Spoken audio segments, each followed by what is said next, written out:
ഈ ഗർഭിണിയായതിന്റെ ബുദ്ധിമുട്ടുകളൊക്കെ ഉണ്ടോ? നല്ല രീതി. എന്തൊക്കെ ബുദ്ധിമുട്ടുകളാണ് ഏറ്റവും ഫേസ് ചെയ്തോണ്ടിരിക്കുന്നത്? ക്ഷീണം, പിന്നെ അങ്ങനെ ഛർദിലായിട്ടൊന്നുമില്ല. ഇല്ല, ഇവൾക്കൊന്നും വലിയ പ്രശ്നമല്ല. എന്റെ പെണ്ണുങ്ങൾക്കായിരുന്നു പ്രശ്നം. അവൾക്ക് ഗ്ലൂക്കോസ് കയറ്റി തന്നെയായിരുന്നു. അതൊക്കെ അളിയൻ പറയണേക്കെ എന്നോട്, ഇങ്ങനെ അവൾക്ക് അങ്ങനെയായിരുന്നു, ഡെയിലി പോയി ഗ്ലൂക്കോസ് ആയിരുന്നു. അപ്പൊ ഞാൻ നോക്കുമ്പോ ഒരു കുഴപ്പമില്ല. തുള്ളിച്ചാടി നടക്കും. വീണക്ക് എത്ര കുട്ടിയുണ്ട്? ഞാനാ കുട്ടി. അല്ല, ഒരു കുട്ടിയൊക്കെ ഉണ്ട്. അയ്യോ ഇല്ലടാ, എന്റെ പൊന്നെ, ഞാനറിയാതെ എനിക്ക് കുട്ടിയോ? അതെ അതെ, ഞാനൊരു 5 വർഷമായിട്ട് ഞാൻ കുട്ടിയായി ഇപ്പോഴും. അങ്ങനെ.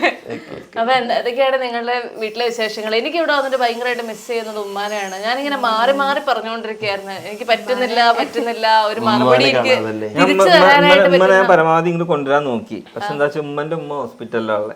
അപ്പൊ പിന്നെ നമുക്ക് പറയുന്നതിന് ഒരു പരിധിയുണ്ട്. കാരണം ഇപ്പൊ ഞാൻ പറയുമ്പോ പറയണ എന്റെ ഉമ്മയാണത്. ഇപ്പൊ ഉമ്മനോട് ഇങ്ങനെ വിളിക്കുമ്പോ ഉമ്മ പറയണ എന്റെ ഉമ്മയിലെ ഹോസ്പിറ്റലിൽ കിടക്കുന്നു.